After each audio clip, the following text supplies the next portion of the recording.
राजस्थान में नाग की मौत के बाद नागिन ने जो किया उसे देखकर सभी लोग कांपने लगे।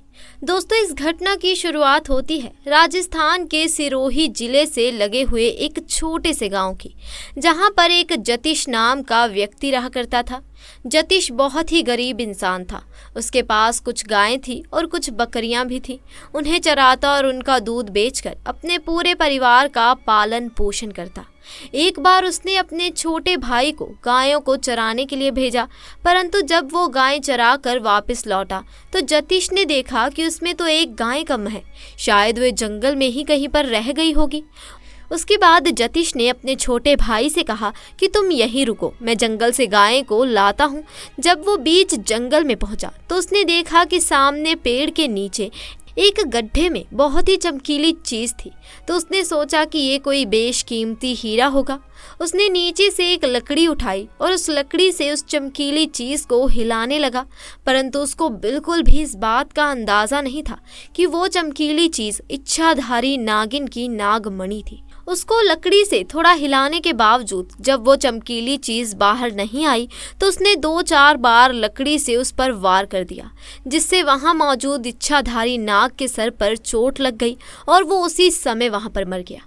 जब जतिश को ये समझ आया कि ये नागमणि है और उसने इच्छाधारी नाग को मार दिया है तो उसके पैरों तले जमीन खिसक गई। वो बहुत ही ज्यादा डर गया था। उसने उस नाग को हिलाकर देखा कि वो सच में मर गया है। वो वाकई मर चुका था। जतिश ने उस नागमणि को अपनी जेब में डाला और भागकर अपने घर की ओर आया और उसने अपने घर में किसी को भी उस नागमणि के बारे में कुछ नहीं बताया।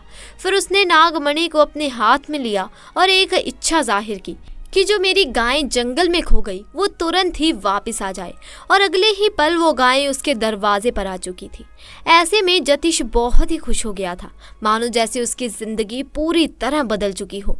वो सब कुछ पा लेगा जो पाना चाहता है। परंतु दूसरी ओर इच्छाधारी नागिन ने नाग को मरा हुआ देखा तो वो गुस्से से आग बबूला हो गई। उसने अपने नाग की आंखों में उस कातिल का चेहरा भी देख लिया था।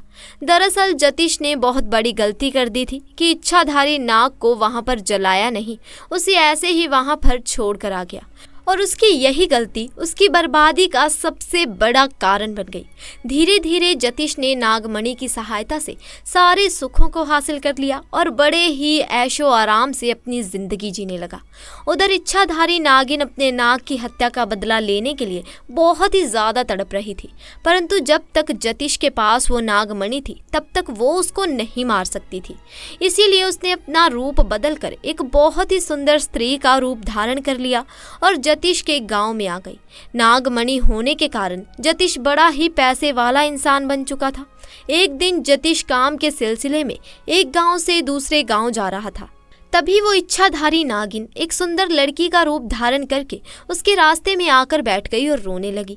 जब जतिश ने उससे रोने का कारण पूछा तो स्त्री के भेष में नागिन ने बताया कि मेरा नाम कविता है, मैं अपने पति के साथ पास के गांव में रहती हूँ, परंतु कल वो एक अन्य स्त्री के साथ शादी करके आ गया और मुझे मार पीट कर घर से बाहर निकाल दिया। उस नागिन की झूठी कहानी सुन जतिश को उस पर तरस आ गया। अब क्योंकि जतिश उस स्त्री की सच्चाई से अनजान था और उस पर तरस करके उसने उसकी मदद करने की सोची, और साथ ही उसकी सुंदरता से जतिश बहुत ही आकर्षित भी हुआ। वो उसे अपने साथ घर ले आया। धीरे धीरे नागिन और जतिश के बीच में दोस्ती शुरू हो गई।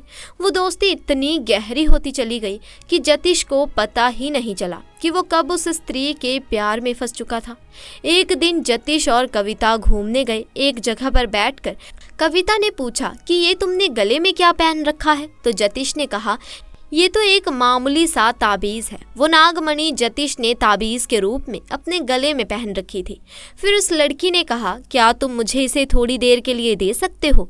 मैं इसे पहनना चाहती हूँ। परंतु ये सुनकर जतिश बहुत ही ज्यादा चिढ़ गया और गुस्से में उस लड़की से बोला कि मैं तुम्हें इसे नहीं दे सकता।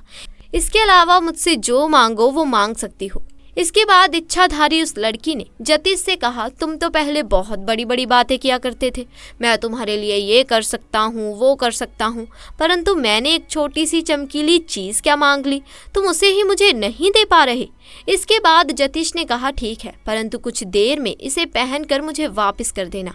और जतीश ने उस चमकीली चीज़ को गले से निकाल कर उस लड़की के हाथों में दे दिया।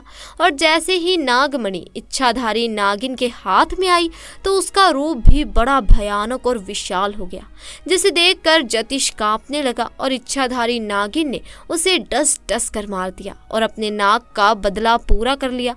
दोस्तों, आप भी ध्यान रखिए कि नाग नागिन या किसी जीव जंतु पर वार नहीं करना चाहिए, क्योंकि हमारी छोटी सी गलती का हर्जाना बहुत ही बड़े रूप में हमें भुगतना पड़ सकता है। तो दोस्तों, तब क्या हुआ जब पुलिस वाले ने बीच सड़क पर मारा नाग को और फिर नागिन ने जो किया उसे देखकर आप भी कांपने लगेंगे। दरअसल सुशील नाम का पुलिसकर्मी बॉर्डर पर अपनी ड्यूटी दे रहा था। यहाँ पर उसे आने जाने वाले वाहनों की चेकिंग के लिए तैनात किया गया था, लेकिन सुशील को क्या पता था कि उसके साथ ऐसी घटना हो जाएगी जिसको वो जिंदगी भर नहीं भूल पाएगा। जहाँ पर सुशील की ड्यूटी लगी हुई थी वहाँ पर एक घना जंगल था जिसमें एक नाग नागिन का जोड़ा रहा करता था। वो अक्सर जंगल से बाहर घूमते हुए लोगों को नजर आते थे, लेकिन इस बात से सुशील अनजान था और वो अपनी ड्यूटी को पूरी शिद्दत से निभा रहा था। अचानक से नाग एक अन्य पुलिसकर्मी के जूते पर चढ़ गया। उस पुलिस वाले ने डर कर अपने पैर तेजी से झटकाए और वो नाग सुशील के सीने पर जा गिरा। इसके बाद सुशील ने आनन फानन में उस नाग को नीचे गिरा दिया और पुलिस के डंडे से उसको बेधड़क तक मारता रहा जब तक उस नाग ने दम नहीं तोड़ दिया। नागिन दूर से ये मंजर देखकर भागकर वहां से आई और अपना विशाल रूप धारण करके बीच सड़क फन फैलाकर बैठ गई। इतने में कोई भागता नागिन ने एक एक करके सभी पुलिसकर्मियों को अपना शिकार बना लिया। सुशील की नागिन ने बुरी हालत कर दी। उसने उसके हाथों को पूरी तरह काट लिया और अपने दांतों के निशान छोड़ दिए। जब ये हड़कंप मच रहा था तो आसपास के गांव वासी वहां आ गए और पुलिस कर्मियों को बचाने की कोशिश करने लगे। इतना ही नहीं, उनमें से एक गांव वासी सपेरा था। उसने नागिन को जैसे तैसे काबू किया और बहुत ही दूर जंगल में छोड़ कर आ गया। नागिन का भयानक आतंक देखकर लोगों ने समय रहते पुलिसकर्मियों को अस्पताल पहुंचाया। राहत की बात ये रही कि उनमें से एक भी पुलिसकर्मी को अपनी जान नहीं गंवानी पड़ी, लेकिन सुशील के लिए वो जख्म पूरी जिंदगी के लिए यादगार रह गई। सुशील बताते हैं कि आज भी वो नागिन उनके सपने में आती है और उन्हें काटने का वैसा ही दर्द महसूस कराती है। सुशील का मानना है कि शायद ये नागिन अपने नाग का बदला लेने के लिए ऐसा कर रही है। अभी भी उसका मकसद पूरा नहीं हुआ है। इस हादसे से डरकर अब सुशील ने पुलिस नौकरी से इस्तीफा दे दिया है और वो वहां से कहीं पर दूर चले गए हैं। दोस्तों, आमतौर पर सांप को मारने के संबंध में अक्सर लोग कहने लगते हैं कि मत मारो, इन्हें भगा दो या जाने दो। दरअसल इसके पीछे भारतीय अध्यात्म और दर्शन का ज्ञान छुपा है। भारतीय दर्शन में कहा गया है कि जीने का हक सभी को है, इसीलिए किसी भी जीव की हत्या नहीं करनी चाहिए। तो दोस्तों, आज के लिए बस इतना ही। आपको हमारी आज की इस घटना से कुछ नया सीखने को मिला हो तो वीडियो को लाइक करें, शेयर करें और चैनल को सब्सक्राइब करें। आपका बहुत बहुत शुक्रिया।